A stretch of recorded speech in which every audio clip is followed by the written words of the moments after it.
Berty Boy Productions is super excited because the blue-eyed Mexican, Shane Torres' first stand-up special is on YouTube right now.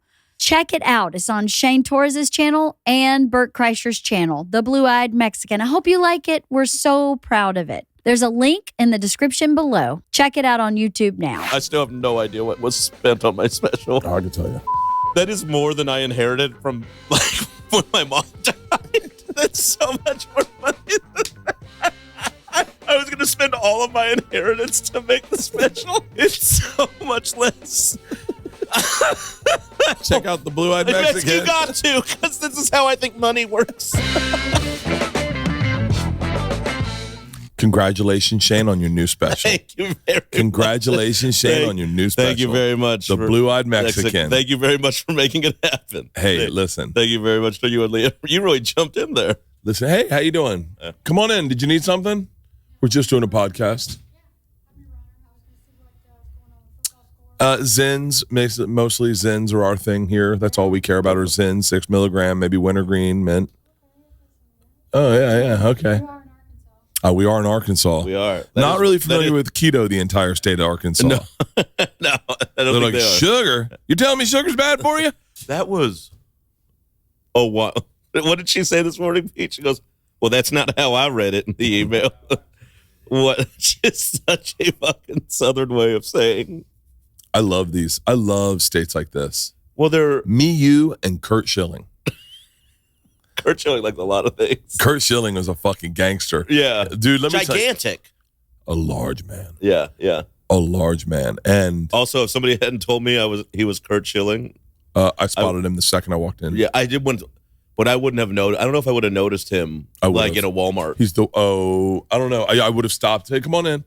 Yeah. I would have definitely noticed him. First of all, the World Series ring stands out. It is pretty big. I wish I had one of those. Jesus Christ. These are all 3 milligrams. What's a fuck? These are for women. We need ones made for men. This is what I give my daughters to put them to sleep. Now, Shane Torres. Bert Kreischer. I've known you how long? I would say we've probably been friends 8 years. Longer than that, motherfucker. No, because I met you in Portland. In Seattle. It was the place in Bellevue with the weird ball chain when you walked out on Parlor Live. Oh, yeah. That's the first place we worked together. That's Seattle? Yeah, that was Seattle. It's not there anymore. Oh. And then we worked together in St. Louis. But if you told me when I worked there that my career would last longer than the club, I'd be shocked. I'd be like, no fucking way. A club? Yeah. Are you ever shocked that you made it out of the club system? Like that you didn't? I am still very much in the club system. There are times I am not in the club system. We were shocked that I made it out of the clubs. Do you forget?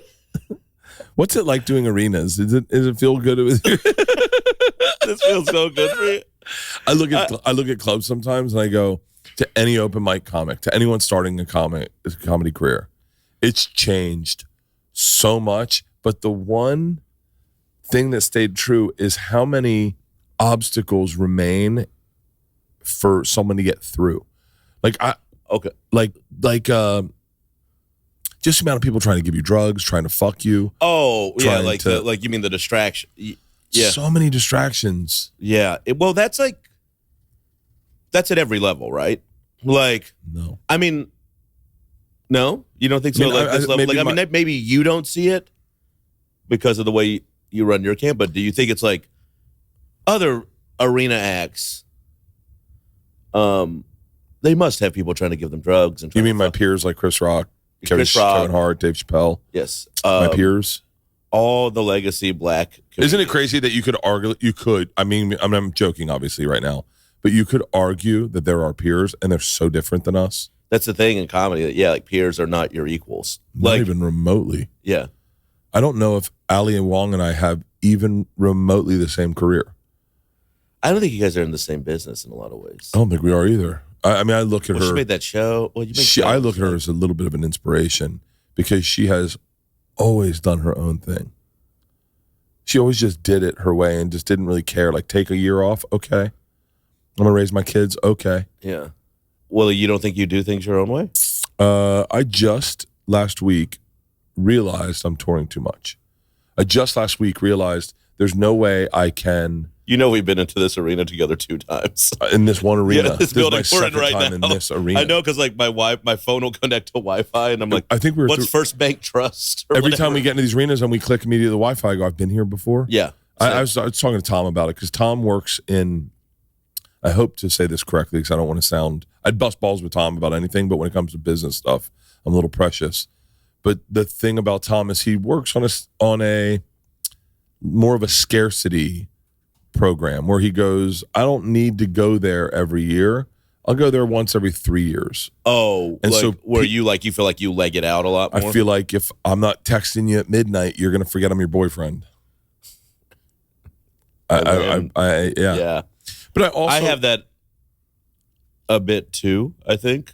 But it's also, I mean, did you have it at the level, when you were at the level I'm at now? Yeah. Did you have it then? Like you were like, I respond, like, you know, immediately respond to like any club owner text or any of that kind of like 100%. Yeah. 100%. So that's how I feel about it too. Yeah. But like now, don't you feel like you're in a position where you don't have to do that as much? No, not at all. No. Well, no. It's nice to know that I'll have this dread my whole life, no matter where my career. It doesn't go away. God. Mine right now is with writing new material. Because I would say these last 3 shows, I felt the sunshine of spring in my act, where I felt the blossoming of bits, and I felt bits making sense to me in my head, and I started going, ooh, I can get rid of some bullshit bits and just make this the thing. The thing, yeah. Like last night I did 1 hour, just 1 hour, and then told the machine, and I have not done that forever because I've always been like, it's not good enough. It's not good enough. It's not good enough.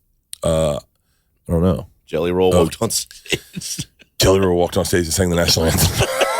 What a weird sentence. Yeah, me and Ali Wong are not in the same business. No, you're not.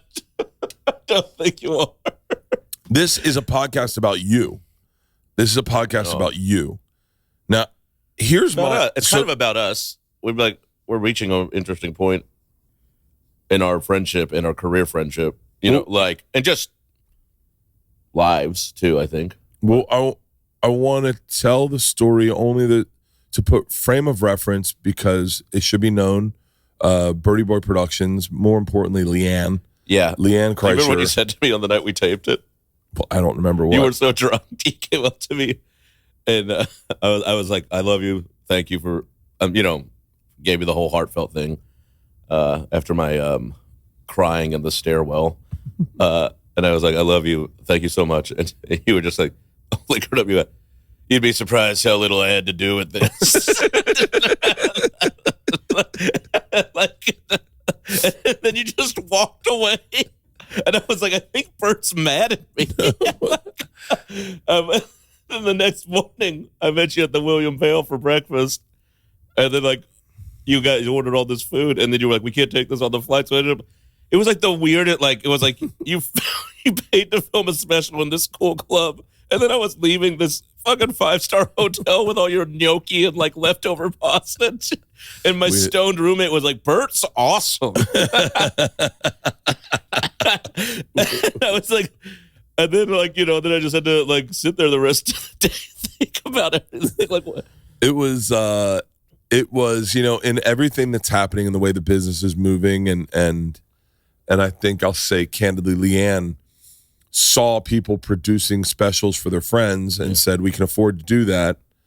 I want to do that for Shane. This is like very, very the crawling steps of that for comedy, I think, We're in an interesting place where like with the, like the business, before you had to get something, like you really had to get an opportunity for something, like, and now the way it seems to be going in my mind is like, we're all still trying to get or make things, but like the access to people helping do that and put people over is something that's been happening in like music for years, where people are putting over artists and stuff, and now comics finally have a place to do that. I like that Bargatze's doing it. I love that he did Greg Warren and Mike Vecchi. I mean, like those guys are so goddamn funny, dude. They're the best in the business. I would argue you are pound for pound as good as they are.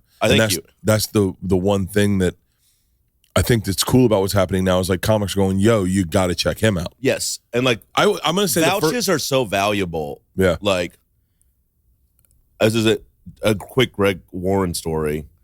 We were at the Knitting Factory when it was like the hottest show in New York. And he went up and they didn't give him shit. And he was taping for a Tonight, like he was practicing a Tonight Show set. So he was doing good stuff. Yeah. And it was like comics were dying, but it was like hipster crowd and they wouldn't give him shit. And Greg's just like a Midwestern normal looking guy in his 40s. And then Hannibal went up, who I love. And Hannibal's brilliant. But Hannibal was working on jokes for an award show. He was like, so these were not finished products. And everything that Hannibal did, they were like, "Wah!" Like losing their fucking minds. And I was like, this is not right. Like, this is a place where people think they have taste. And they're like, then they don't, and they're just like, they're doing a cult of personality themselves. And it's good to see. My point being, Hannibal's great. Greg is also great, but Greg wasn't getting any shine just because people didn't give him. They were like, push. Who is he? They're like, is that Eddie Bauer that he's wearing? Yeah. It was very much like judgy. And, it wasn't that way every night there, but it was definitely that way that night. I wanted to, because as we got ready to launch this, you started doing podcast runs, and Leanne goes. Trying to do a few, yeah. And Leanne kept going, does Shane know how to show everyone how great Shane is on a podcast? I go, no. He's the humblest guy in the world. He deflects any fucking compliment. And she was like, you need to teach him. You need to teach him being braggadocious 101. That's what you do. You promote. You need to be a little more. Well, am I not showy? Look, Bert, these are Vans. It's bizarre that we're friends. I want to talk about that. By the way, I realize every piece of clothing I have on today, I have gotten when I've been on the road with you. Like, remember that burger joint we went to in San Diego? Yeah. Hodad's, this is their burger shirt. God, that burger was fucking I'm going back there outrageous. when I'm in LA. I want to tell the story of Shane. So I want to, but from Bert's perspective, obviously. Everything's from my perspective. I look at people's vacation photos waiting for me to show up in them. We met in Seattle, but we became friends in St. Louis. St. Louis. Can you tell the story? Let's tell it together and see how we like. This will be an interesting sense of recall. Because when we met in Seattle, this is, by the way, you weren't bringing features out on the road yet. We just got paired together. Yeah, and you were selling like moderately, very moderately. I'd imagine. Like we hung out and we had drinks after the last show, but that was it. I think you were like, we bonded on you saying, you go, you're friends with Tom Segura, right? And I said, yeah. And you go, he said the funniest thing on stage.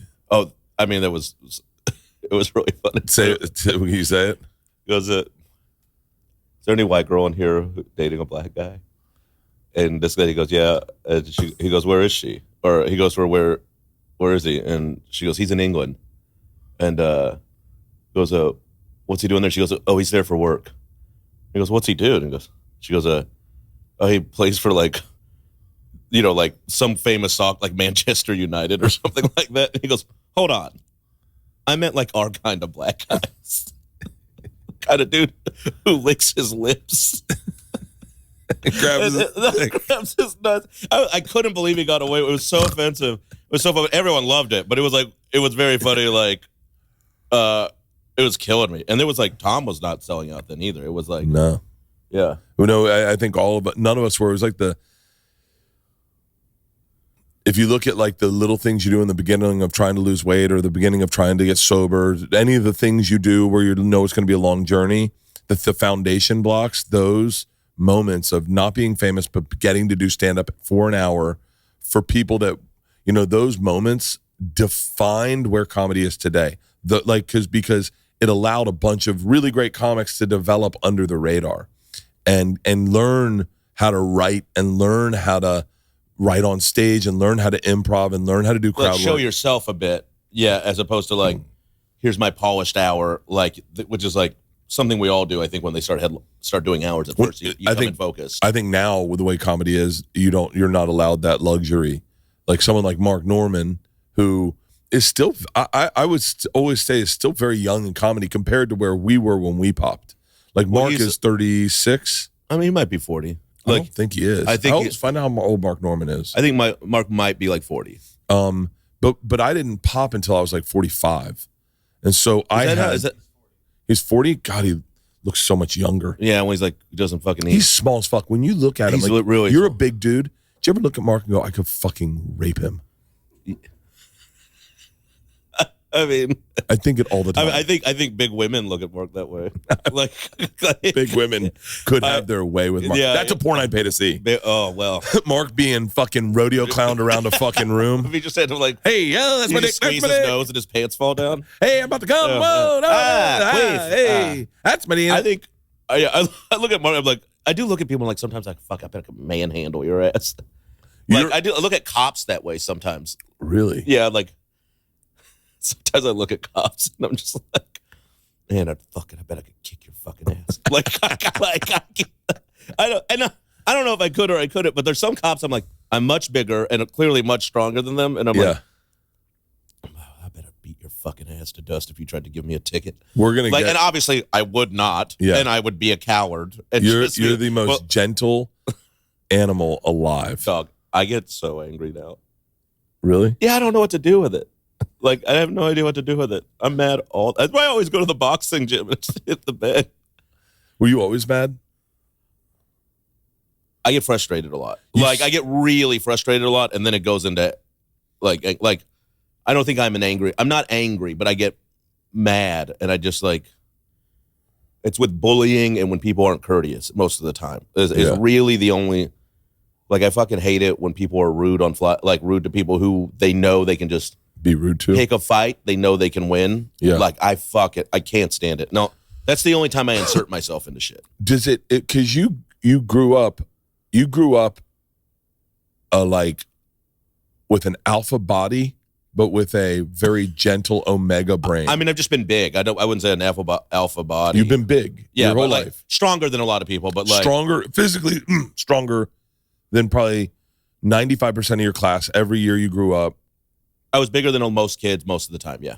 But you are a, for lack of better words, a hipster, punk rock, soft, sensitive dude who has like immense feelings for your mom, your immense feelings for your family. Like you're not, and you're Mexican, which is like, that's the other, there's this machismo. There's this machismo that goes in with that I can see sometimes in your brothers. You know, like I'll see like your brothers have got a like, what's up, fool energy. Yeah.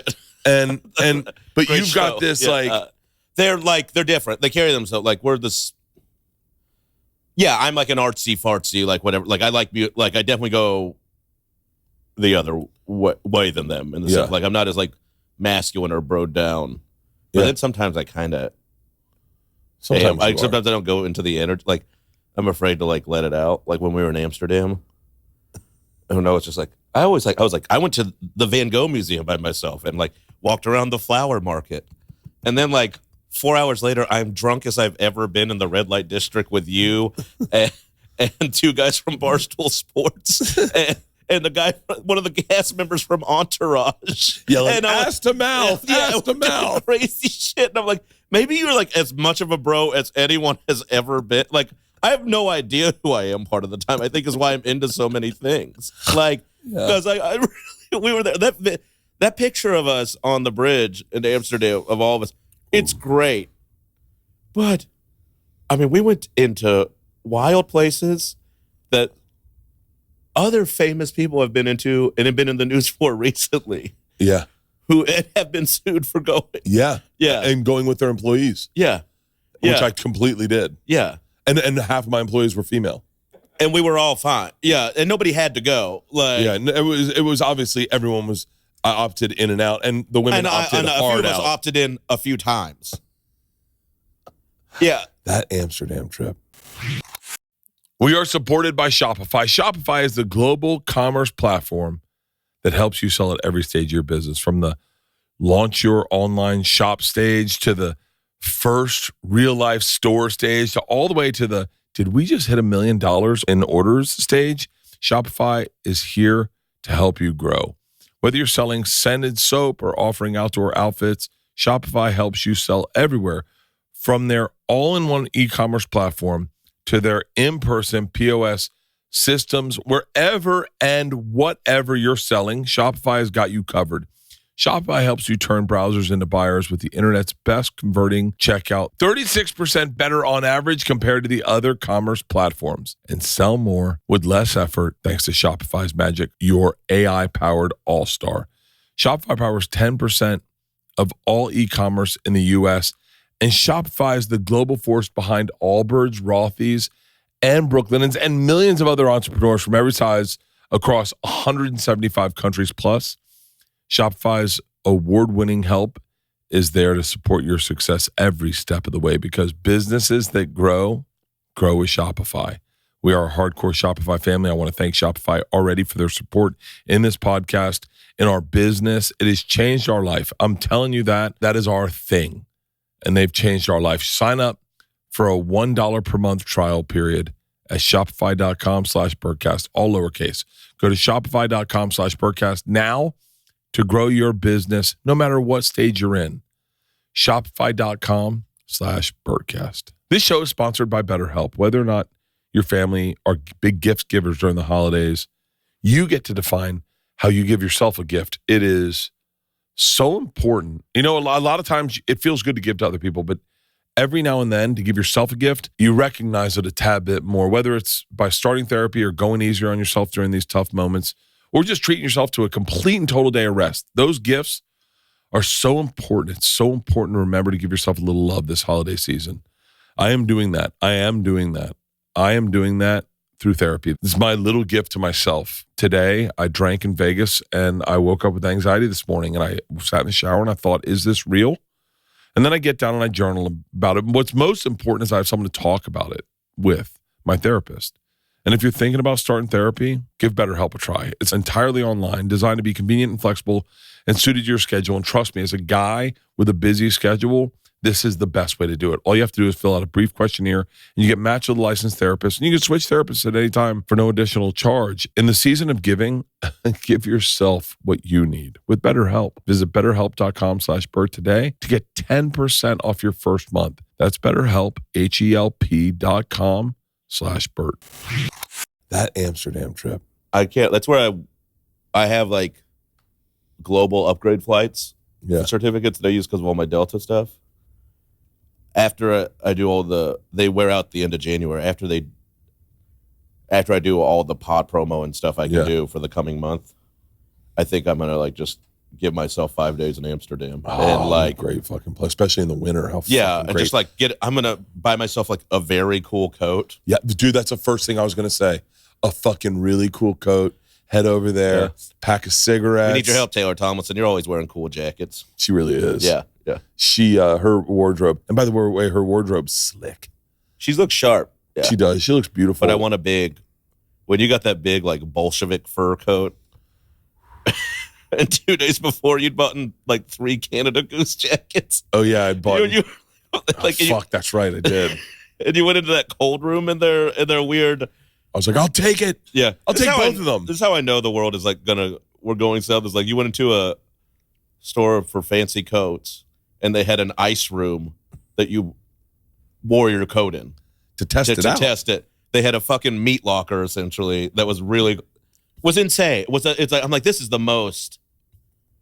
This is like, and it was like in a mall. It wasn't even like that. Minnesota. It wasn't like It wasn't like one of these things that you do where like we get access and we're like, this is the coolest thing ever. Like NFL players go in here. And this is where this was like a thing anybody could do as long as they had $1,200 to spend on a coat.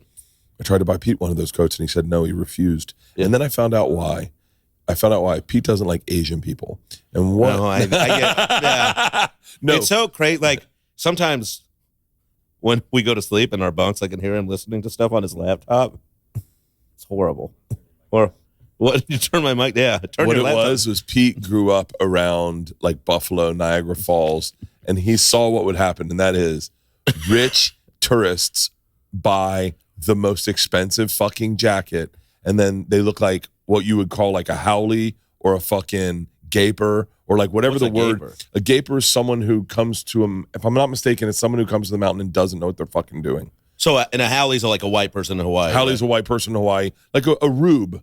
Like looks like a fucking fool. You're just here like you're in our spot taking. You're in our spot wearing the most expensive jacket. You don't even fucking live here. If anyone needs you that don't like jacket, anything about this. It's us, but we're wearing the jacket that we bought 4 years ago. So like when we went to Niagara Falls, I got to serve you fucking coffee. Yeah. Yes. Yeah. And I saw when we went to Niagara Falls why Pete didn't want that jacket. He was like, I am not one of those people. I am myself. Is this real? No, I wasn't even at Niagara Falls. That was the one. Really? One I wasn't at. Yeah. Oh, maybe I just saw it. Traveling all over Europe. I didn't want a big ass coat. No, we weren't even in Europe then. We were in Minnesota. But it was being bought for Europe. Was it? Yeah, I was buying it for him. That was a fucking year ago almost. By the way, it was really recent. It was a year ago. When you look at this year, it's been absolute fucking breakneck speed. I analogized it to someone, a gentleman on Deadline. Man. Like, I mean, I've been doing my own stuff with and without that shit. It's easier now. Right now, it's really easy. Well, you also, if I'm not drinking the way I did. Yeah, you're much healthier now. At the end of the Europe trip, we were all. I think I probably put on 15 pounds. End of Europe was the beginning of the end. That was the beginning of the downward spiral. The height of the mountain for me was promoting the machine. That's when I was like, was that March? March, yeah. Yeah. And then when Fully Loaded was another mountaintop. I was like, oh shit, I thought this was the top of Everest. Nope. That was base camp. Yeah. And then I remember we left whatever that fancy hotel was. We were in London. We were having our last night, drinks. Everybody was hanging out. It was a really nice hotel in the middle of blurs. Piccadilly Circus. And then it was like, that was the end of the first month in Europe. And then I had to fly straight to Rooster Tea Feathers. And like, the last night in London. Yeah. And right before we all went home. Yeah. It was such a fucking come down, so hard and so fast. Because Rooster Tea Feathers, their green room is outside. And they had been closed the whole time through the pandemic. I was the first weekend back, and they did not promote it. And I was so sad. Like, the peaks and valleys are the thing I have the hardest time with here in this business. Well, it's Patrice O'Neill told me when we were in Scotland. He said something. It was kind of shitty, but it was like I never like, even when people insult me and they do it like in a backhanded way, I still try to find the usefulness in it because I know it's coming from real emotion. Like it's coming from their inside. Like they're like, and I got in a TV show and Patrice said, I'll tell you the problem with your career is you're when you fall, you got to go all the way to the bottom. He goes, I'm not going to the bottom. I go to here. I'm raising my base level. He goes, you need to raise your base level so that when your peaks and your valleys aren't that far off. So when you fall from your peak, you just go right here. When you fall, you're going all the way here. And I actually listened to him and did it make sense? Made sense to me. Was he saying like, once this TV show's gone, you're back to open fucking mics. You're still like a door guy technically. Yeah. And he was right. He was totally right. I had to go from hosting my own TV show, having 3 TV shows and a pilot at CBS, to hosting at the Improv for Drew Carey.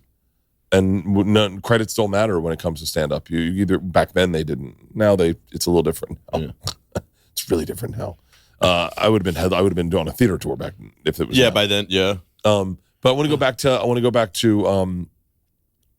to how we became friends because I think this is important because very few. I would say seldomly in my life, with my closest friends, it's happened where you can trust them. You can just trust them. And what happened was I went in to do the Helium Funny Bone in St. Louis, right? The Helium in St. Louis. You were going to be my feature. I was supposed to do Doug Loves Movies. Yeah, that was Wednesday. And so I flew in early to do Doug Loves Movies. You got in. We were paired up again. You weren't. I don't think you knew we were working together yet. I did not, yeah. and I didn't know you well enough. I knew you well enough to be like, oh hey, what's up, man? It was like good to see you. Like it was very. Oh, hey, you're here. Great. I know this guy. But it wasn't like, I don't even think we had each other's phone numbers or anything at that point. Yeah. No, and I did, I bought 200 cheeseburgers to do Doug Loves Movies. I walked in pretty drunk off the plane. Yeah. Doug was not happy that I was drunk, and he was definitely not happy I brought 200 cheeseburgers. Yes. Doug has for the record, every reason and right to feel exactly the way he felt. I was coming in hot. He was trying to do a podcast. And he was like, I don't want this distraction. I don't want everyone eating cheeseburgers. The club doesn't want them eating cheeseburgers. The club didn't want them. Doug wanted to sell food. Yeah. And I was not having it. You were also, it's crazy to me that you were just like, I'll buy 200 cheeseburgers. We ended up eating them on Sunday night. Anyway, back to the story. So I come in hot. This is a pretty epic podcast. Doug, it's behind a paywall, I think, on iTunes if you want to listen to it. It's pretty wild. It was supposed to be you, Jeff Tate, Doug, and another dude. It wasn't. I was not on. No. If I didn't show up, it would have been you. Yes, yeah. And I was like, my plan was like, because this is when I would still do these things where I'd like, if I was featuring, which I don't do at clubs anymore. I would like show up on Wednesday and try and get a Wednesday night headline gig and like make 200 more bucks. Like just be like, I'll be the guy this night. Like just let me. I would beg clubs for that. Like beg them because it would pay for half of my flight and I could like, it's really about scraping together money in a weird way that like in a very desperate way at that point in my career. Like, yeah, it was like that for me too. So like when I found out they were doing Doug Loves Movies, I was like, fuck. I can't went in to do Doug Loves Movies to try to sell tickets for the weekend. Yeah. Yeah. And boy, that backfired. Boy, that backfired. You can listen to this podcast. I wish I could. It's pretty intense. It's really intense. So it was you, Jeff, Doug, obviously, and I think it was Jeremy Essig was the other guy. I don't know. I think he does like a lot of recording now for albums. So he's a good guy. Yeah. But it was you four. He was the only one on my team. Yeah. It was you four. And the burgers came up. I miss Doug Benson. I haven't talked to him in so long. And I know that's probably my fault, partially my fault. It's probably everybody. It's just you grow and then you all of a sudden you're doing something and you maybe don't read a couple DMs and you're like, yeah, and like, and if there's baggage between you, like you guys had a fight. No. We settled it. You did settle it. We settled it. You did settle it, but it is one of those things that, like, I think if you miss a DM, people can always be like, they're still mad about that shit even though we talk. Like, like that's what nerves do to people. Yeah. And it may not, and it's probably not true, but it is the thing we can all do to ourselves. Like, oh, they fucking hate us. They haven't responded to me. And Doug's really good with boundaries and he's really good at being honest. He's really good at being honest with like how he feels. He'll tell you up front how he feels. He doesn't have any of the bullshit that I sometimes have where I won't tell you how I'm feeling. I'll kind of swallow it and then I won't share it and then I'll resent you. Like he doesn't do that. He just will tell you I'm mad about this or I'm mad about this or hey man, don't give her my phone number, please. Yeah. Please ask me before you get my phone number out. So I walked out with the 200 cheeseburgers. Yes. It went south. Upon request not to. Upon direct request. Yeah. Just so we're very clear, so I'll take all blame now because I didn't take blame then. I thought I was being in the moment. I thought I was being fun. I thought I was being loose. I thought I was creating energy. I thought I was creating comedy. I will say it did pretty well. There were moments where it was going good. Yeah. For sure. And there were moments where it went off. I felt like you guys were both, he was trying to control his show and you were trying to have fun and, like do a fun, weird, it's like, we all do it. Like, I mean, I do dumb, that's part of doing comedy is creating things in the moment. So like, and then it, you guys started butting heads because it was like a wild thing. Doug wasn't, like people were getting out of control and it was, I'll tell you this. You just butted heads a lot. You were trying to do something fun and he was not happy with it. I'll tell you, just to surmise all of it, I think that's the right word. I walked out with cheeseburgers, it popped. He brought the cheeseburgers into the green room, it popped. I went back and got the cheeseburgers, it popped. And now Doug was actually really upset. And I couldn't read him. I wasn't reading him, but I wasn't reading any energy. It was about Bert. It was definitely about Bert. I was drunk, and it was Bert wants this, Bert's going to do this. Then the staff walked the cheeseburgers out, and Doug said, I'm done. I'm done. You do the show. And we realized, oh, wait, this is serious. I went in. Me and him talked in the green room. I remember. I think I remember that because in my mind it plays. By the way, there's a show. There's a live show going on. I was just sitting in the sound booth with the sound guy. Like I was watching. I was like, I think they're just back there talking, and there's the whole audience is there's just a live sitting. Show. There's two people on stage, two empty seats. Yeah, Me and Doug are in the green room having a heated conversation, one-sided, because I am now realizing he really didn't want those cheeseburgers out there. Realize. I'm like, okay, this was a mistake. You're telling me. Yeah, hang on. When you said don't bring the cheeseburgers, and I'm out, and I brought them out anyway. I might have been eating a cheeseburger as he was telling me this. And then that's actually so funny. If he's yelling at you and you're just I'm like, shirtless eating a cheeseburger going, so wait, you're saying you don't want the cheeseburgers out there. but they're so good. Like, So I brought enough for wasn't everyone. shirtless yet. I wasn't shirtless yet because Doug went back out and he goes, leave, just fucking leave. You're too drunk to be on stage. And I was like, by the way, I've been drunker on stage. So I was like, I wasn't that drunk. It was the cheeseburgers that were the problem, not me. And so I then started to walk out and I went, this isn't how this ends. Like, this is a comedy show. I can turn this around.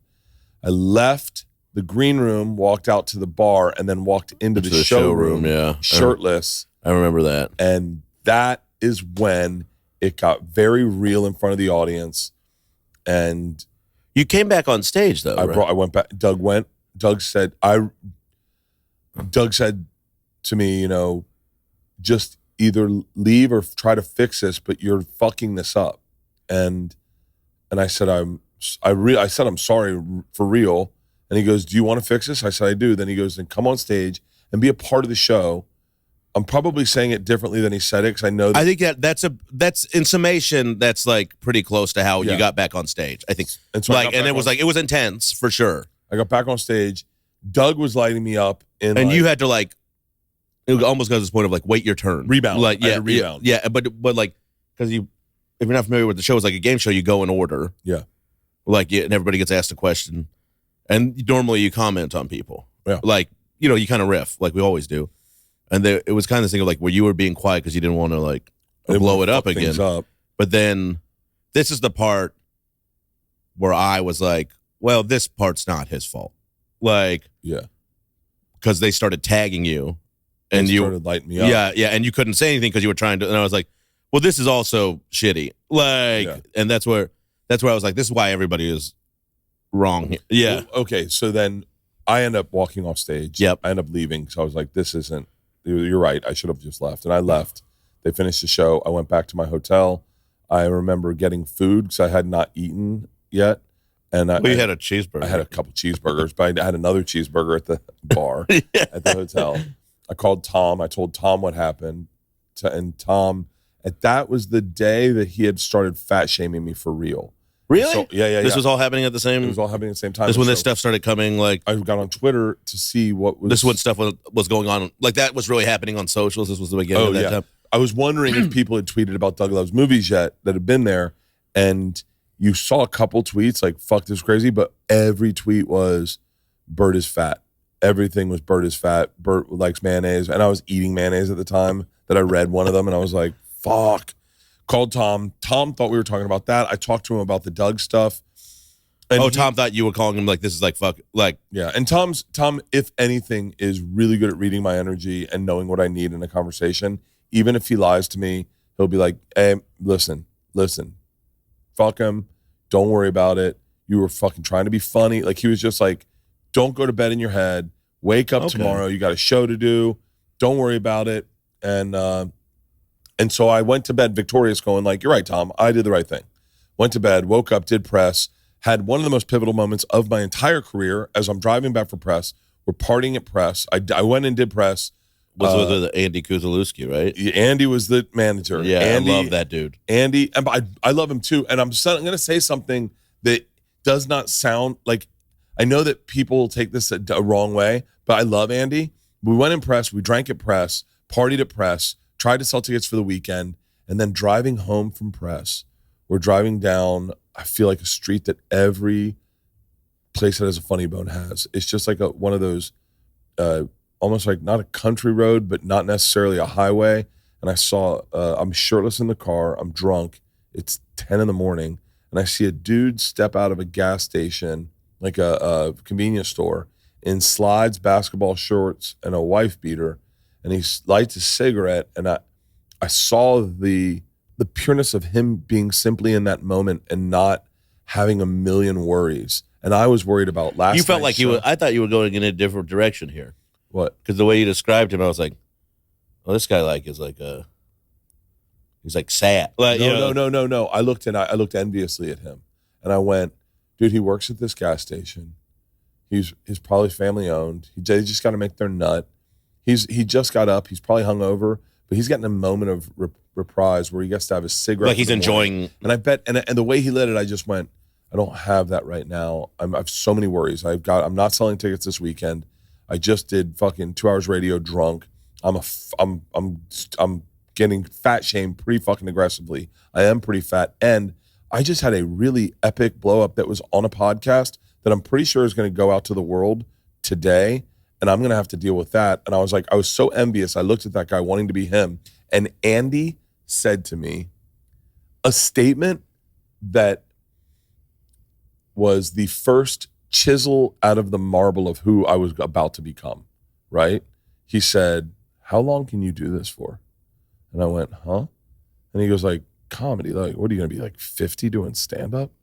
And I had never thought, I was 44 at the time, and I had never thought that it wasn't, that was a thing. I'd never thought that we couldn't do it until we were 70. I'd never thought that there had been this timeline that I had been ignoring and that I had missed my window. I had never thought of any of that. I just was like, and by the way, you're fucking freaking me out, right? That was kind of freaking me out. That was kind of an accurate statement. You're looking at dudes, I won't say names, but dudes that are younger, including Tom, popping and blowing up and really having careers. Was Tom already like selling out weekends at this point? And they're 36, they're 32, they're 31, and I'm 44, and I'm 43 probably at the time, I'm guessing. And now he's looking at me like this, like, dude, how long can you do this for? And I went back to my room and I was like, fuck. And I was in this, I went to bed. I did not work out. Came to the show, and all of a sudden I had real accountability of like my actions, of like who I was, where I was. I was very grounded in honesty. Was that a bottom point for you in your career? That was out of all, there's like, I could give you 4 bottoms, and that was definitely one of them. I went to the club and I barely knew you. And I said to you, I'm going to say my exact words. Hey man, we're not like boys or anything. I can't help you. You have no reason to lie to me, but I need to know the truth. And I'm telling you, it was. I don't know if it was that blunt, but it was like very like, I don't really know you, and I was like, you know, like whatever. Like, yeah, it was candid, but I don't know if it was like, yeah. I remember sitting at the bar because I was drinking a lot then too. Yeah. So I remember it very like, I remember it pretty vividly, but it's not.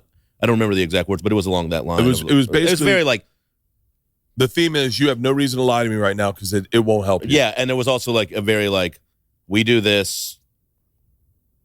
Like, yeah, I remember because it was like I was looking at it like, this guy's where I want to be right now. It's so funny. Yeah, and then I said how much of it was my fault last night, and you were like 70-30, like 60-40. I think probably 70, yeah, that's probably still how I feel. And I went, am I 70? And you went, yeah, you're 70. And I went, something like that. I remember that. Yeah. And you were like, yeah, you were out of control, man. Like, you know, Doug had been pretty clear about the burger. Like you just said it very matter-of-factly, not blaming me, not being an asshole to me, just saying these are the stats, these are the facts. And Doug, I think, showed up that night or called me and said, hey, we need to figure this out. You guys did a podcast or something? We did a live podcast the next day in my room. Yeah. So we should figure out if we can be friends again. And so we did a podcast, and it's a really great podcast. I mean, if you know the backstory, that podcast is like fucking phenomenal because it's almost like there aren't mics on. We did not edit any of it out. We talked about what bothered. Did you guys both put it up? Is that what happened? No, he released his behind a paywall. He goes, I'm not going to put you out on the internet for people to just fucking destroy you. He said, but I did not invest in myself to not make my money back. I need to post this podcast. So he said, so I'm going to put it behind a paywall.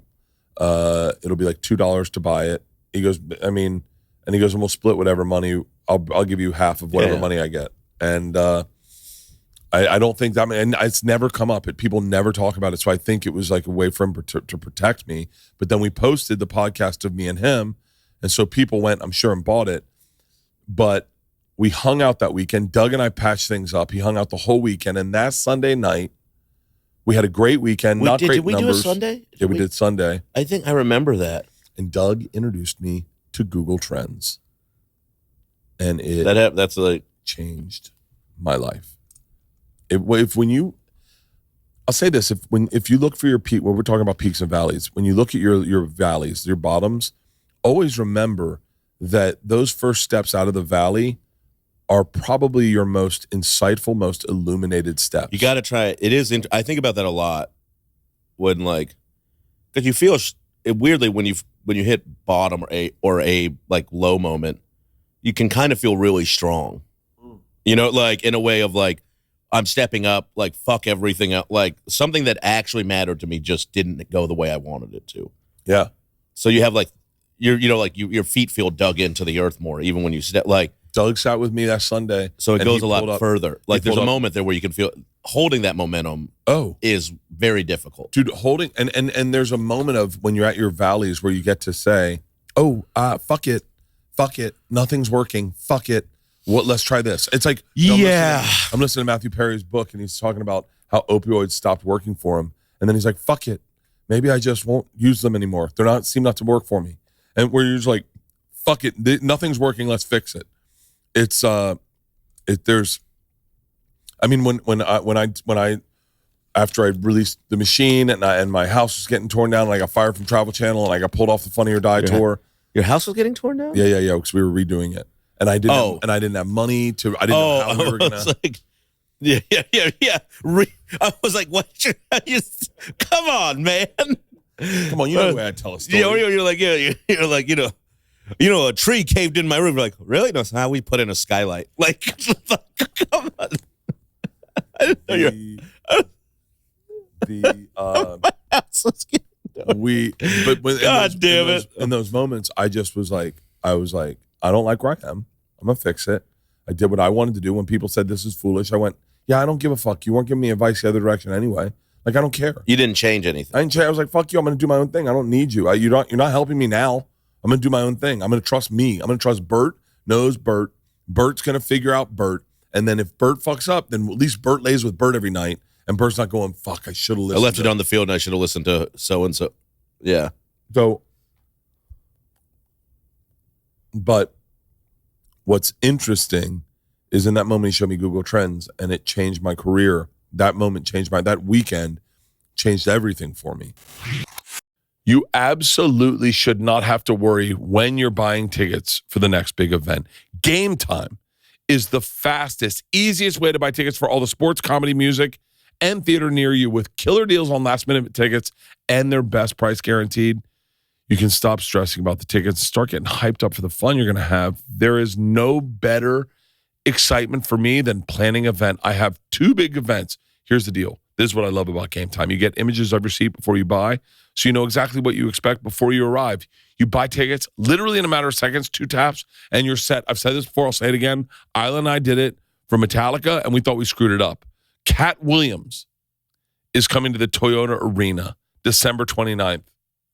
Bro, there's a viral clip. Have you seen the viral clip of Cat Williams? No, there's a new one. Have you seen it? Cat Williams going hard.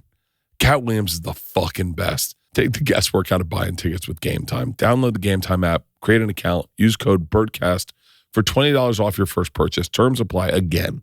All you got to do is create an account and redeem code BERTCAST for $20 off. Download the Game Time app today. Download Game Time today.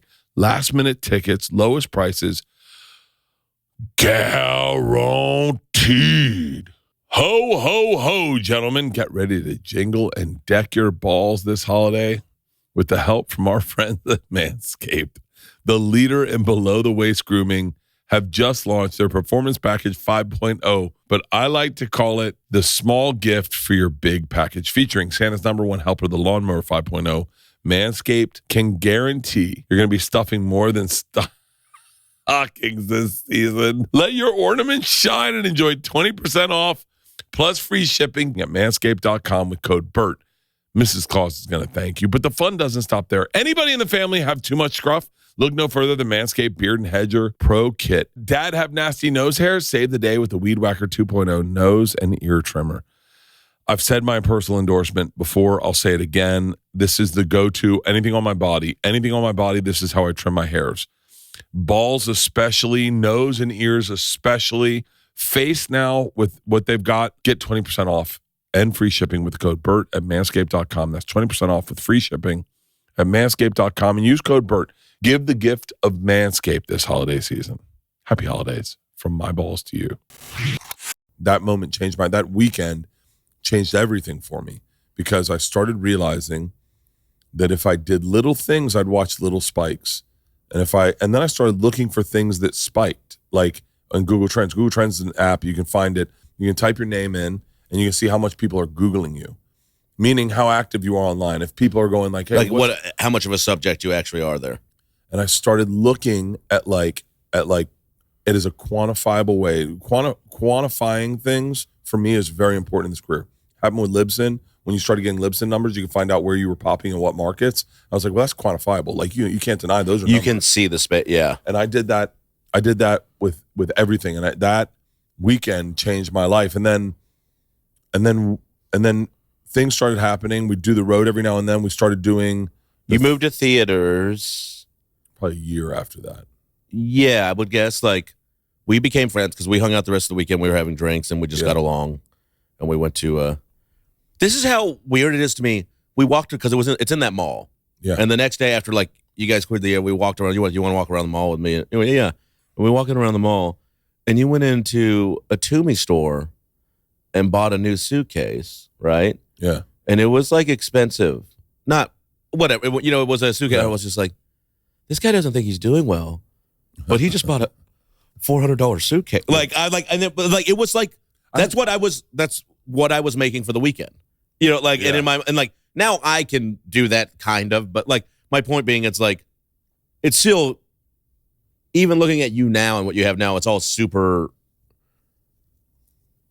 It doesn't all look the same. It's not all like all it looks like. Because I see you stressed out too. You're still like fuck yeah. But like my point being, I was like, that's like one of the things I remember from that weekend. And I think like, man, if I could just get to that, like where I can like spend a little bit of money like that, yeah, I would probably be okay.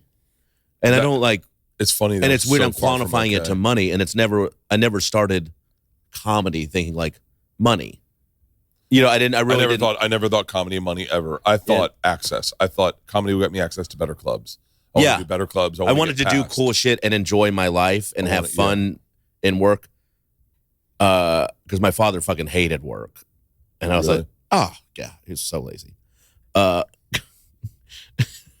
He's so lazy. And then my mom like was a nurse, and she loved doing it, but it would seem like it like was like killing her half the time. It's like hard work. Yeah.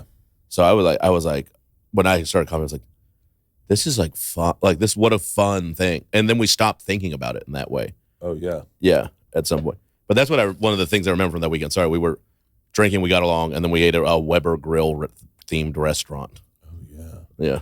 And I was like, it names their restaurant after like an appliance. It's such a. But I want to go back to talking about what drew me to you is that even when I got ready to do Secret Time, that was the one we shot in Philly, right? Yeah. Yeah.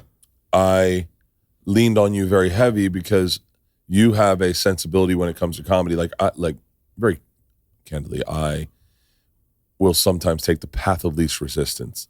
And sometimes, you mean when you're like telling a story, when I'm telling a story, I'll just tell the thing. Like I remember very vividly. I was at one point. I once had a joke about jumping out of a plane with Rachel Ray, and I said, "What's wrong with that middle part? What's wrong with that middle part? Like that, right when he gets me to the door, I feel like it just drags." And you said, just like very casually, like looking at a glass of Jameson, you were like, "You know what could use?" I said, "What?" And you go, "A couple jokes." No, I didn't. Swear to God. And I really? And I went, "What do you mean?" You go, I'm such an asshole. You go, well, no, but that's what I liked about you is honesty. Well, but I was like a prick about it? No, you were just joking. And then I went, "What?" Oh, I was like busting your balls. You're busting my balls. Okay. And I was like, and you're like, I don't know. You're like, what do you say now? And I said, fuck you, suck my dick. You're a cocksucker. And you're like, how about like a joke? And then I went, oh. And then he goes, so right before then I go, I'm sitting in the dude's lap and he's like, what are you nervous about? And I said, what am I nervous about? Are you fucking serious? I go, I don't know. You'll get hard. I'll get hard. Our chute won't open. And then that's how I'll find us that's how they'll find us in the forest. Both of us hard as a rock and you fucking me into the earth. And then he goes, all right, we're ready to go. And I went, hold on, I'm not ready yet. And he goes, we're going in one. And I go, I'm not hard. And That's pretty funny, man. I'm not hard yet. And so, but I put jokes in there. Yeah, we have a tendency to do that when we have an idea. Like in comedy, I think I do, because we both tell stories or like long premised out bits with like situations. And I think if you tell comedy like that, at the beginning of it, every joke will kind of have a like, and that's when I was like, fuck you, instead of having suck this dick, bitch. Yeah, instead of being creative. Actually, I say that in my act right now. Suck this dick, bitch. I bet I could put a joke there. Probably. Suck this dick, I'm bitch. about to pop. I don't know. But your sensibility came from a very different place. It like your comedic sensibility came from a different part of town than mine did. Yeah, and I wish I had more of your I stuff. valued yours because the people you were friends with were all very alty, very, very, very funny. Ian Carmel, to this day, is one of the funniest He's a really dudes. creative person. He is so inspiring to watch him just be funny. Just be, he is, for lack of better words, the Shane Gillis of the alt scene. Like he's just a bro. He's funny as fucking shit. He doesn't need any preparation. Put him in front of a mic and he just makes you He's giggle. charming. Yeah, he's very. I equivalent him to Shane Gillis because, and I'm sure Ian doesn't like that and Shane doesn't like that because they are on. They're different people. They're different people. I love them both. One stands up. I'm doing to both meet of their. I'm doing both of their podcasts. To promote one stands up to meet Trump, and one turns away when Trump comes by.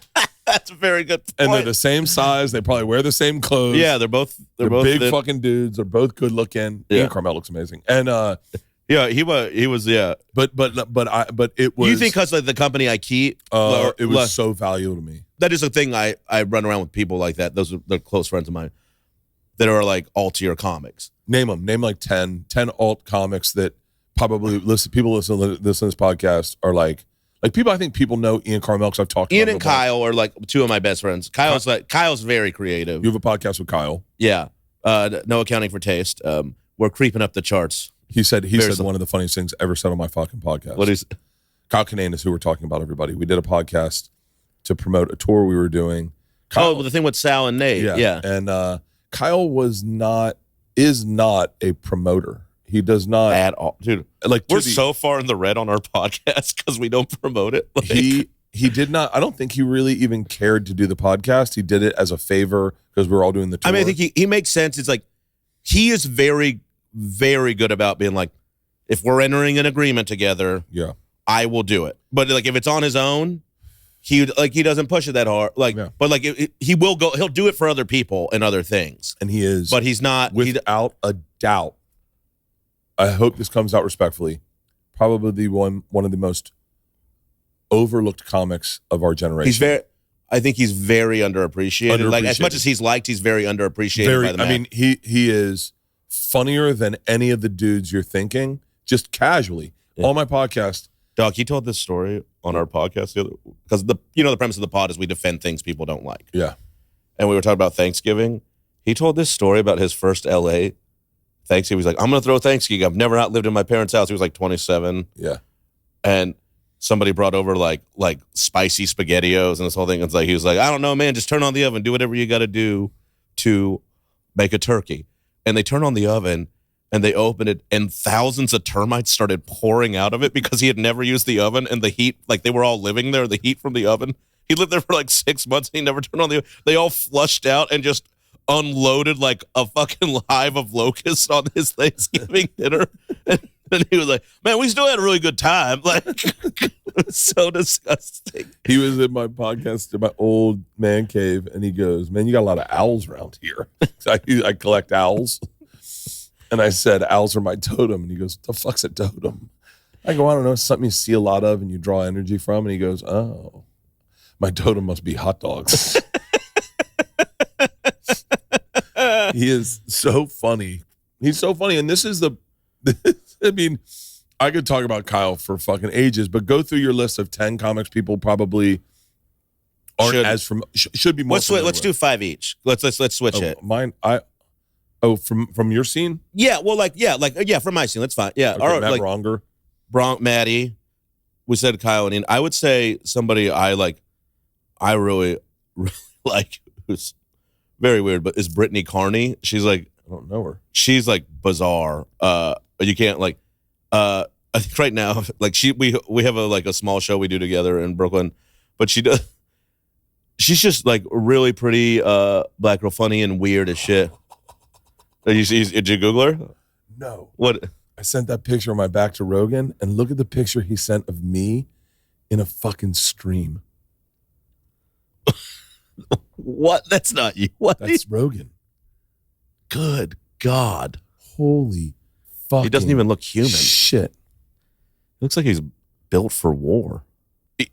God damn This it. is something You know, if I I posted would that, never do I'd in go my. I would viral. never send a picture of my friends my body changing.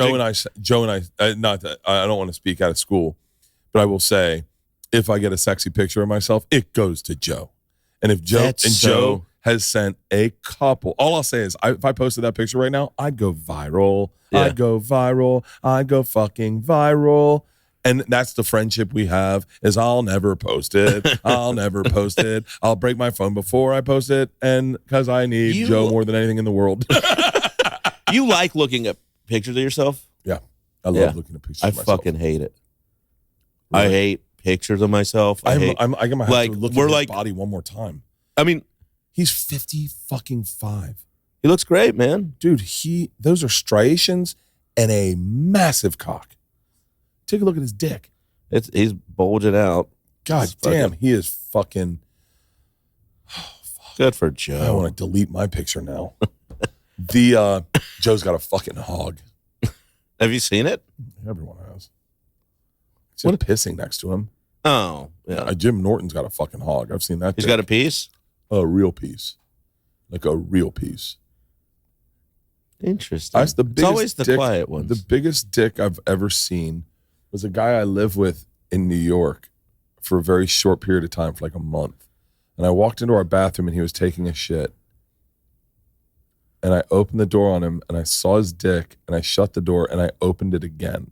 And I was like, that thing. And he goes, oh yeah, I have a big dick. And I was like, oh yeah, I forgot to tell you, I got a big dick. I walked in on my buddy beating off once, and he just had a hog. And then later that night, I had a dream about a snake trying to eat me, and I swear to God, it was because what's of that dick. Yeah. I was trying to write a joke about how like having a big dick must be awesome. Yeah. For a lot of reasons, but like hitting bottom and still having a big dick, you could be like, well, at least, I mean, it's juvenile, but like, Oh, Tom and I did an episode of Two Bears about big dicks. And we were like, we want to know big dick problems. And did people come at you with some stuff? Dude, one dude broke my heart. He was like, I'm not a good looking guy. I'm a regular dude. I'm kind of nerdy, but I happen to have a really, really big dick. And one time I was playing basketball and the brothers, my dick kept hitting them. And he's like, it's that big. It kept bumping. And they thought I was hard playing basketball and they beat the shit out of me and broke all my teeth. And I think about that all the time. You think about that all the time. I think it's crazy You what I think think about about. that all the I think about that more than I I mean, should. that's first, that is really very sad. Heartbreaking. He got beat up by a bunch of black dudes because he had a big dick and they thought he was hard. And he kept saying, no, I just have a big dick. And they're like, yeah. Whatever. I hate that. I hate that so much. What were you like? Did you go to school with black dudes? Yeah, we pretty mixed. Like high school, pretty mixed, right? Yeah. And Kelly Clarkson. What? Did she go to your school or something? She was at the town next to mine. Yeah. Oh, yeah. My buddy took her to prom. Is that what you guys called it back then? He actually I took that her to- as the prom. He took- That is a thing people will say now. Is that the one that didn't shoot up the club, but no one? In the Oh party? no, that was my other buddy. He's very funny too. I love this. What did he say? My buddy had sex with a gal, and unprotected sex. And they said, like, they were talking about it, and somebody was like, "You shoot up the club, you come inside her," and he goes, "I'll tell you this: nobody in the parking lot was safe." Which is such a funny way of bowing out of it. That's such a good line. Were you funny in high school? I don't think I was a class clown or anything. Will you see if Kyle will get me a root beer? I don't think I was a class clown. I don't think class clowns made it. Yeah, I don't. Class clowns. I mean, I think I was likable because some people would see like, I don't know if you felt like the first time you did something and people saw it on the internet, like people you went to high school with, like whatever, or a late night set or whatever. And people were like, could have seen this coming. Funny guy, like. I'm like, I don't think I was like that in high school, and I don't know how people perceive me now, even still. You know what I mean? Like, I'm really not. I mean, I know how my friends see me for the most part. I think I'm pretty can. But like, you really think like in high school, I was the class clown? Because in my mind, I was quiet, and I had my friends that I talked to. Yeah. I was not a class clown in high school. I was very serious. Very serious. I want to play baseball professionally. And I think as I got towards the end of my baseball career, I started realizing my limitations and I started discovering my personality. And I think my sense of humor is a sports-based sense of humor, meaning it is it is for the boys, it is storytelling for lack of better reasons, because I grew up with Cuban kids, and Cuban kids, Latino kids in general, I always thought could tell the best fucking stories. I felt culturally that was part of their landscape growing up, is like Ty Rodriguez's dad would tell the best story about Beach Week with Ty's older brother to us, and then we'd sit around and we have him tell it again, and then we'd come on with our stories, we'd tell our stories, and the way you'd tell a story, everything was bigger, you know, and that's really is the heart of who I am, is this, like, you love stories. I love a good story. But it is the best. Like, it is the best thing in the world. I remember there was and the story didn't have to be factually accurate. It just had to be funny. Like, there's a word we used to use called, I'm gonna fuck it up, and all my friends are gonna bust my balls. Monstrasa, which was like monstrous. It was huge. And so everything had to be monstrasa. Like, and that was like the word. And so there were a couple words we used, like, but it was like, everything was like, monstrous meaning massive. Monstrous, it's fucking so big. Not villainous. Yeah. Every story had to be epic, or we didn't want to hear the story. Yeah. Like, no one's going to tell a boring story. Is there anything more painful to sit through? Like, I don't know. I'm married to Leanne. She does a bunch of them. Oh, come on. Leanne tells great stories, and then she doesn't know when her great stories are. Like, she told a story one time about getting chased by a redneck with a shotgun when she was 12 on Halloween in a roller girl outfit and running into a barbed wire fence, being lost and crawling through the mud for about 3 hours, and then ending up back at the sleepover, and no one noticed that she was gone. And she came in covered in mud and bleeding and crying. And they're God. Like, and they just go, this is like a Time to Kill or something. It's such a great story. And she goes, I don't know if that's a good story. I go, it's fucking epic. That's insane. It's funny? Yeah. Oh, it's hilarious. It's hilarious. Because, like, right now it sounds like a horror film. Oh, I remember she had a story about one time her cat brought a rattlesnake into the house and her mom was out, and it was just her, a rattlesnake, and a cat. Oh my God, root beer is the best. And so, thank you, Kyle. Just her, a rattlesnake, and a cat walk into a bar. Oh my God. I'm okay. I got coffee, buddy. Yeah. But yeah, I think so. Like, Louis had that joke on when he had Lucky Louie on HBO. Remember when he had that? And he had the story.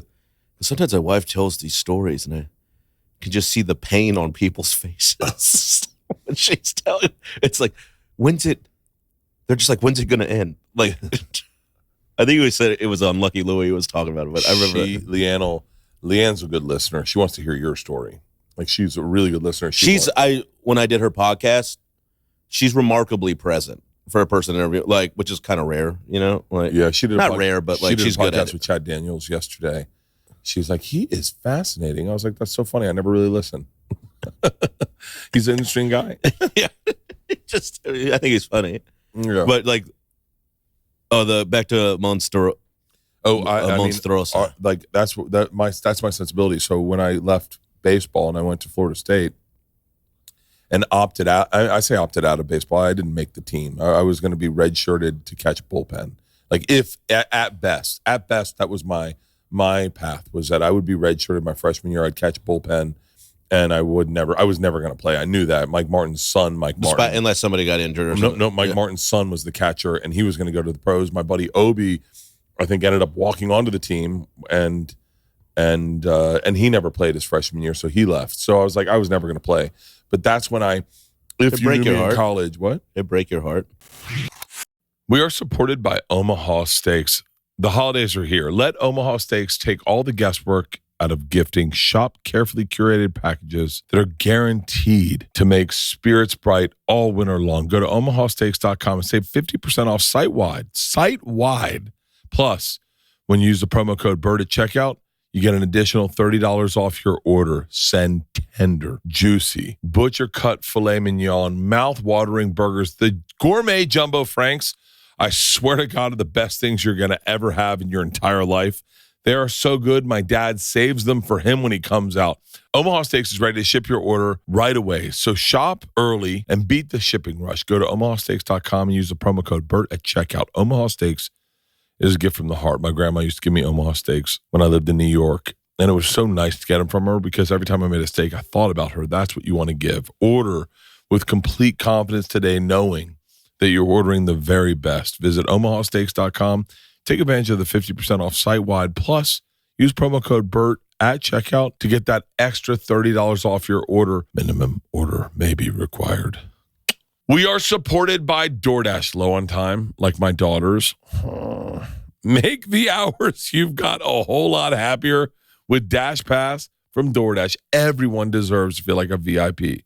And with Dash Pass from DoorDash, you can. Dash Pass members get $0 delivery fees and up to 10% off eligible DoorDash orders, including groceries, drinks, personal care items, and more. Dash Pass makes delivery even more worth it, helping members save more than $35 per month on average. I've said this a million times. We are a huge DoorDash family. That is our jam. My daughters, I don't know that they know that you can get food other ways.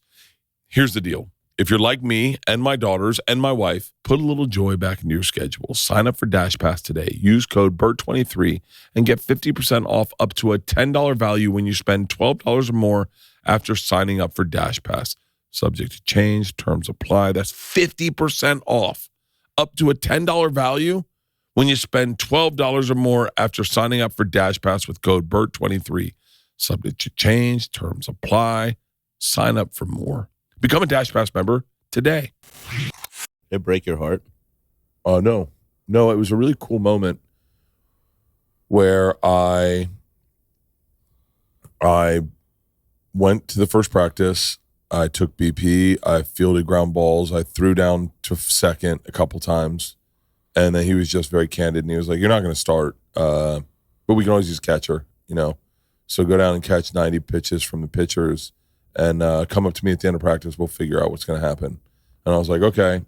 And I walked down left field foul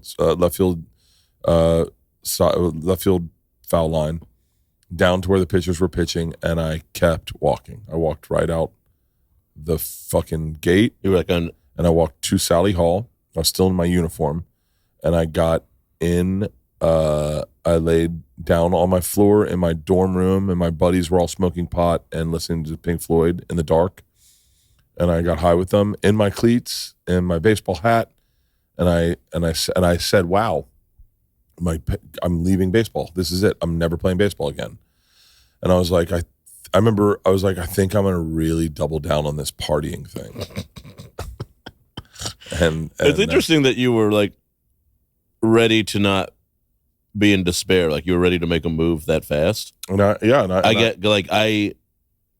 I think I would have been like, I don't have, like everything not going well is kind of like tragic to me. Like not yet, but you paint a vivid picture with it. In my mind, when you were talking about walking down the left foul line, I was like, I can kind of see it. So like, but I don't think there's anyone that knew me in college that wouldn't say he was the funniest person I ever met. Like I really doubled down into my sense of humor, being creative, allowing myself to be different, allowing myself to not like to experiment with everything and not just drugs. I really didn't. But you're a pretty open person in that. Oh like, yeah. Were you like that before? Like, were you open to adventure always? Like, no, because you kind of down for whatever. When I was in high school, I would fake drink. Like everyone would drink and I would nurse a beer. I didn't like getting drunk. And so I never really got drunk in high school. I got high a couple times. I got drunk a couple times. But for the most part, I would always stay away from alcohol. I never really like trusted it. And I didn't want to be hungover. I really didn't want to be hungover. But you weren't like yeah. And then I didn't drink really in college until I was 20. When I turned 21 was the first time I'd get a 6-pack at like an Exxon, and I'd come home and we'd have a couple beers and I'd be like, this is great. And then when I went to Russia, that's when I cranked it up. And then I got back from Russia, my chick had cheated on me and I didn't know how to deal with the emotions. And that is when I started drinking when I was 22, when I really started partying. And that's when I really blossomed into being a funny person. I was masking my pain. Yeah. Wild. Yeah. Yeah, I guess like, yeah. You'll get the serious side out of me all the time. It comes out so often. Like when we work out, Pete's seen it a ton. When we work out, and I'll get competitive at times, especially remember when we were doing bench press back in the day? Yeah, back when we were all close, and I would get real competitive. And there's a part of me that masks that competitive side of me completely. I definitely fucking mask it. Are you a good loser? Yeah, I think stand-up trained me to be a good loser. I think I got more comfortable with losing than I did winning. It's just such a familiar feeling. Yeah, to not get an audition and know, well, I guess I don't have anything to worry about tomorrow. I'm going to get a bottle of wine and just watch Monday Night Football. Fuck it. And then be like, yeah, I'm going to take care of my kids. We're going to hang out. Oh, what do you guys want to do tomorrow? That energy was like very familiar and very easy. And any bit of success would freak me out. I remember I got called back for a test. I did a test on a CBS pilot. And I hated the test process. I hated all of it. And I thought, God, I hope I don't fucking get this because I don't want the pressure that comes along with it. I'm so much happier failing. I've been thinking about that kind of stuff a lot lately, like about the special and like what it will or won't do. Like, and I'm like, because I look at your shit sometimes, I'm like, fucking, who like wants to do all this, perform like that, and then like have to be like, look at number, you know, like, you know, like it's very simple for me right now. Like sometimes I bonus at a club and that's it. Oh, that's a beautiful feeling is when you're just looking for bonuses. Yeah. And you know, obviously it's a different operation with what you have now than you haven't been in that space for a minute. But like I'm like, I want that. Like I want something that looks like that, but I don't, like I look at that stuff and I'm like, well, that's just part of it, man. Like if you're going to have to like, if you want to run a fucking business. Not everyone's built for it. Meaning not everyone has what Kevin Hart has. Kevin Hart doesn't care if you mock his ambition. He is going to be ambitious. He wants what no one else has. He wants to see what is on the other side of that fucking horizon. Yeah. He literally wants, he's trying to get to the... And he doesn't give a fuck if you get in his way, if you mock his way. He is really inspirational. Tom is like that. Joe is like that. Because he can point to it. Like he can point to what he's done. Like... Yeah, he's gotten results from Nate having Bargatze's got that. Like Nate Bargatze is a very driven dude. I mean this with all love, but like I'm curious to see how the class below me, meaning like DeStefano, like Andrew Schultz, you don't have to worry about. He's got the same ambition Kevin Hart does. I mean, I remember witnessing at a young age with Andrew Schultz and being confused that he talked that openly about that. I remember saying, what do you want out of comedy? And he goes, to be the GOAT. And I was like, what? He goes, I'm going for the top. Chappelle, Burr, I'm coming after all you. I will be the greatest comic that ever lived. And I remember thinking, what the fuck? Like, I remember saying, like, I remember like saying, do you want me to edit that out? And he was like, no, you put it out there. I want that. And by the way, I will tell you, I think the same thing. his path would be absolutely terrifying for 99% of the comedians doing it. They would be white knuckling it. And Schultz does it seamlessly without trepidation. I mean, he's really an inspiring dude too. Yeah, he's But I'm curious with like Stefano, Stavi, Shane Gillis, Mark Norman, Giannis, Sean Patton, like all the I say the class below me just age-wise, you know? yeah. But like how they'll deal with it, because I remember DeStefano going like, "What is this all worth it?" And I was like, "Oh fuck!" I remember thinking, "No, it's not." But you got to not look at that. You got to not look at that and go, "Is it all? Is me spending time away from my kids? Is it worth it?" And I remember going like, "Dude, you almost got to be like, I can't see that close to me. I need to be singularly focused on the. Oh, it's a fool's path at times, because then you hear anyone who's had it, like Andre 3000, who's like, dude, Andre 3000 was like, fame sucks. It's not normal. It's the least natural thing in the world. Like, and I think it fucks you up. It changes you without knowing, you know, like, and I think it's natural for it to happen to change everybody a bit. You know, like I think people who say they're the exact same person they were when they got famous as they were before, I'm like, well, then I think that's very rare, first of all, if it is a real thing. And I think it's probably not true most of the time. I've watched it. It's your life changes. There were some people, everybody changes no matter what. Like, even like, it doesn't matter if things go well or bad. Like, your life changes, so you change. Like, so to say you're the exact same person is kind of wild. Like, for anyone in any stat, it's irresponsible. Yeah, it's irresponsible. That means you have not taken enough self-critical evaluation of yourself to say, yo, what I am right now has changed. I know I've changed. I know I've changed kicking and screaming, because as I changed, I desperately tried to hold on to what I thought the thing was that people liked or that they respected. That's Dude, I remember certain things that I wasn't comfortable with, like taking pictures in front of a sold out audience or at a standing ovation, that I wasn't doing at first. I then started going like, that's what everyone does. It's totally fine. You have to show it. Like, it's weird now, just the way we're. Yeah. Because I'm not good at showing a lot of myself. I'm very bad at it on social media. No. You might be. Mark was dogging me out on my social. He's like, your social media game is fucking trash. You and Sean Patton might be the two worst human beings at social media. We're very, yeah. And like, I know, and I don't want to be better at it, but I know I need to be. Like, this is the thing. But I fucking like, because there's a thing of like, oh, I'm having lunch. You know, here's a picture of a burger or whatever, and I'm like, and then it was like 5 people are gonna like it or what? You know, I'm like, well, this was. Yeah. Now I feel like an asshole. You know, like it's like I feel like a prick because nobody liked my picture of my hamburger, and then it's a picture of you and me with 10,000 people holding up flashlights behind us, and I'm like, well, they're going to respond to this. Yeah. And I'm like, and I understand why, because it's an impressive looking thing. Yeah. And I'm like, I don't know what it is that makes me uncomfortable to share so much. But even that, like, you know, like I took a picture with a couple of the people that were hanging out last night, and I'm like, I want to show it. But then I'm like, do people look at this picture of me and Jelly Roll and think like, oh, Shane's friends with Jelly Roll, like this young, like best new artist country music guy, or do they think like Shane thinks we actually think he's friends with Jelly Roll? What a fucking prick! That's definitely overthinking it. Yeah, it's awful. Or you can just be like, I'm so lucky I got to hang out with this guy last night.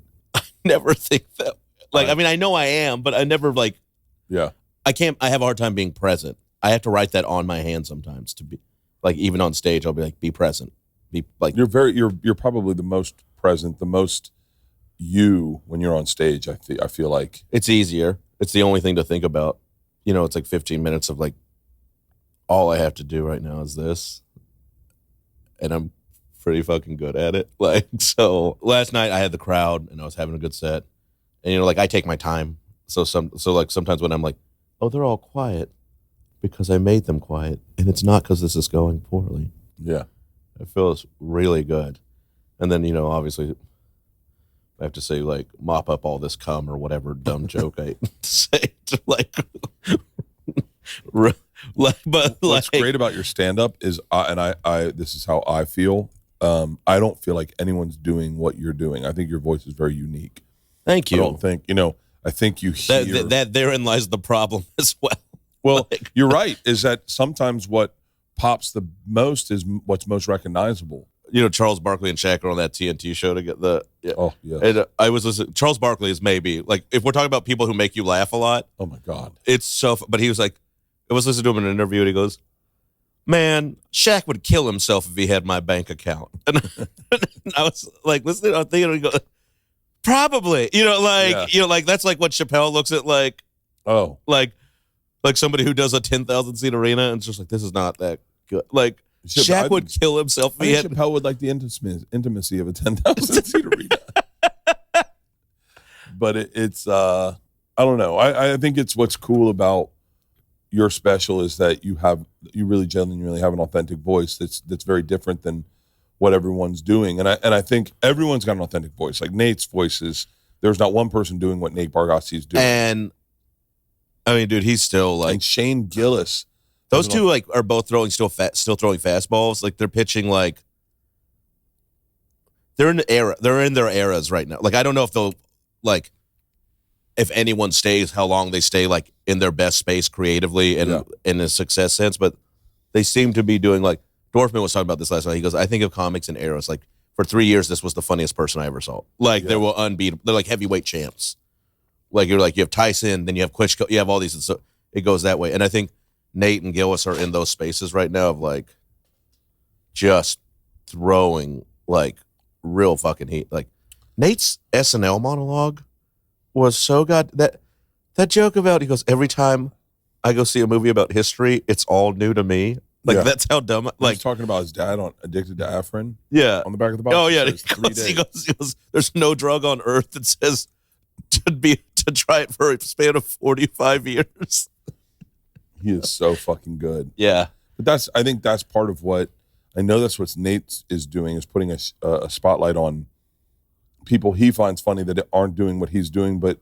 And I think that's the beauty. They live in the same. Yeah. Like I think that's what Leanne saw in you is like, if we're gonna make a special, let's do it with Shane, who you've been at every one of my special tapings. That's crazy to think. What do we do? Yeah, because I like your insight on the way I write sometimes. Well, we are both storytellers. Like we do different things, but we're definitely both storytellers. Oh, yeah. One of the things I was thinking about when I pitched you, or I asked you about doing the special with me, was like, because I was like very nervous about asking you. I would be nervous asking anyone, but you're my friend. Yeah. Like, and you do a lot for me. But like, it's one of these things of like, in my mind, it's very much like, because I had the new hour together and I was ready to do it for a while, and then like all this stuff, and I was like, well, let's go to this place and see if they want it. Let's go to this place and see if they want it. Nobody, and then it was like, well, and I was like, okay, I'll ask Bert. I was nervous because it's not asking for stuff is part of what you have to do in this business. Yeah, and asking from friends is part of what you have to do, but you have to know like the limits and the boundaries of those things too. Yeah. It's not just can I because we're friends. Like it really isn't. And and you made it very easy. But one of the things was like, I was like, well, Bert's smart. He's not just going to be like, yeah, like how do you? Yeah. He's not just going to write a check and let me run away with it and like. And I was like, trying to think about like what are the good ways to be like, how can we work on this? Like, and I was like, well, I've worked on your specials, so I know how you do it. Like, and that really was like a comfort to me. Like, rationally, it made sense in my mind. Yeah. And like, and then I think I told you the amount of money I had. And I was like, I have this much money. And I was like, will you help me make a special with this much money. And then you were like, well, we'll figure something out. You could like call Leanne. But I was like, the amount of money, like, I still have no idea what was spent on my special. Oh, I can tell you. Yeah? Yeah. Oh, it's not that Tell bad. me later. I thought you want me to tell you now and we can edit it out. Yeah. I think That's like, that is about my net worth. That's so fucking wild. yeah. That's like, that is more than I inherited from like when my mom died. That's so much more money than that. So guys, I was gonna spend all of my inheritance to make the special. And it's so much less. so guys, check out the Blue Eyed Yes, Mexican. you got to, because this is how I think money works. I was talking to my ex-girlfriend and we were like going back and forth and she was like, how are you doing? Like, I was like, it's, I'm pretty good. Like even when I'm not on the road, I'm still making like this much money a week just doing clubs in the city. And she goes, oh, that's good. Like, I need like a woman to like raise me. You know, like, I mean, if you're listening to this, I would go listen to this, go watch the special. Just critique Leanne's job as an executive producer. Take a look at what this bitch can do. and then share it. And Yeah. then share it. But watch Shane's special because I think it's it's fun. It's jokes that you've never heard before, which is so beautiful. It's premises that are coming from, there's no one's doing what you're doing. You're doing it so authentically and you have such a distinct voice that I just think, I was there for both tapings. You murdered them. They were scary though. It was fucking terrifying. The best thing you can do as a comic is work on your mental health to get ready for your special because it's a big undertaking. I was sober for 6 weeks before it. And then after the first one, I got so drunk in that stairwell. And that's when I started bawling my eyes out like a fucking bitch. I was like, God, I was embarrassed. I wanted to appreciate that I had opportunity in the moment, and I think that's what was kind of like freaking me out a lot about it was like, Yeah. it making me so emotional because like, I thought I had it before and I didn't recognize it. And I was like, there was a lot going on in me that night. I'll correlate them to what it's like to buy a dog or a watch. Sometimes the funnest part of buying a watch is looking online and seeing what watches are out there. The idea or the preparation before is so much more enjoyable, so much more fantastic than the actual moment where you got to do it because then you go, oh, fuck, here's where the rubber hits the road.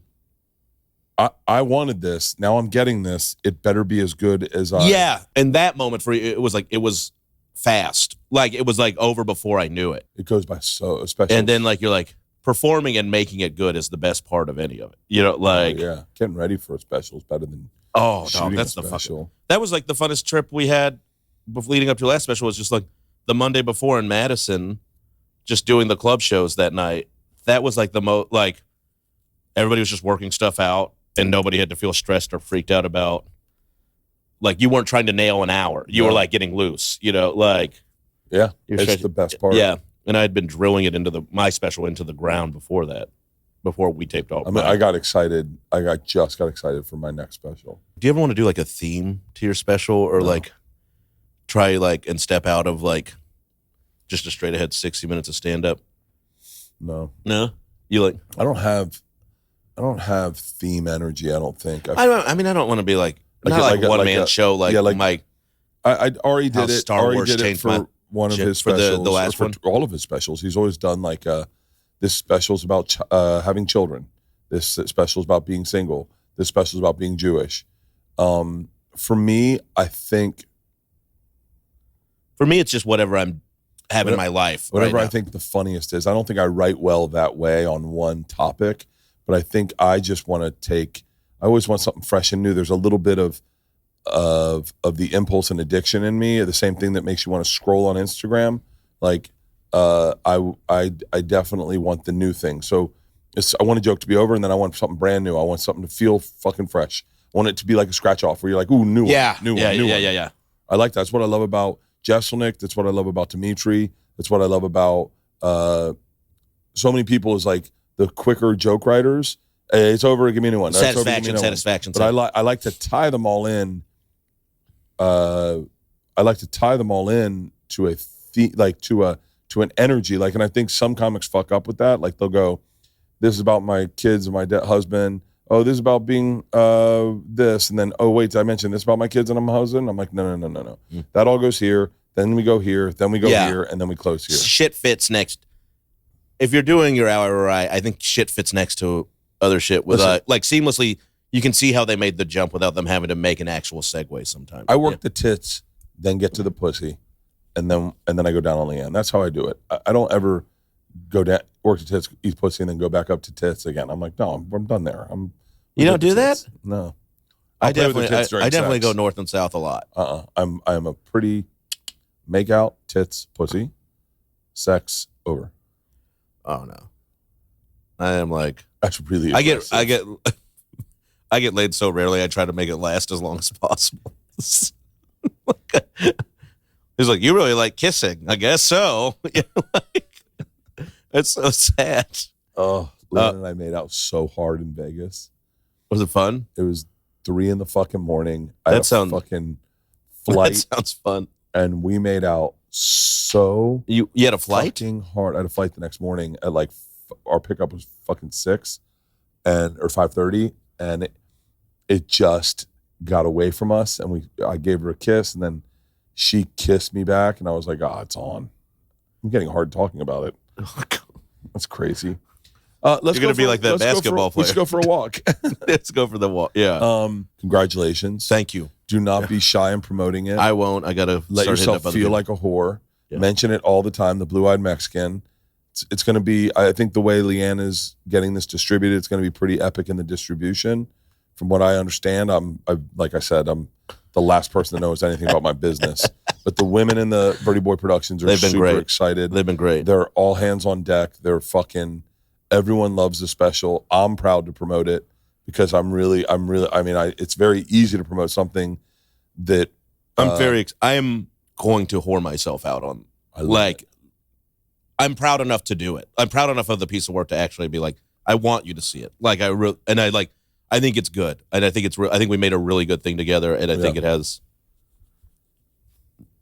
like a good sensibility artistically, like that. I want people to see it enough that I don't know, man. I'm nervous, but I'm going to like. It's a good nervous. Yeah, and I'm going to like go out there and get it and ask everyone to share it and do all this stuff. Yeah. And pimp it out as much as you can because I think you deserve it. Thanks, man. I think you deserve it. Yeah. I think.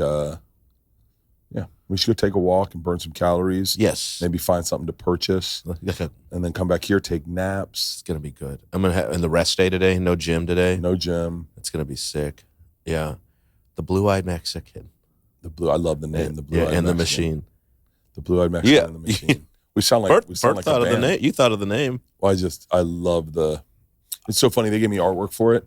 This is how they sent me new key art. I was going to show it to you. They sent me artwork. We're at a meeting, and they sent me artwork, and I went no, and they're like, what? And then I just went into iTunes or i pictures and edited it in there, and then showed it. And Leanne goes, "That's fucking amazing. Who did that?" And I go, "Me." I go, "Let me fucking." I was like, artwork. The artwork needs to pop. Yeah. But I just did one and mocked it up for them, and they're like, "Wait, hold on. All right, we should have Bert go through the artwork because I love the picture. I love everything about it. I think it's going to be hot, and I think it's one of these things that you can never predict if it catches fire, why it catches fire. Like I don't think anyone saw Shane Gillis' first special in Austin, the one he did at the Creek, yeah. But it just is good. It's just good. If you see it, you'll like it. I think that's yeah. I just got to get people to see it. Just got people to see it. Yeah. That's all we're asking. Go. December 10th. That's right. December 10th. On mine and your YouTube channel. It's going to be all over the place. It's going to be crazy. It's lots of graphic nudity. It's like Game of Thrones. A lot of front male cock. Yeah? You might check it out now. Fucking perverts. I love you, buddy. I love you too, man. Thank you for everything. Thank you.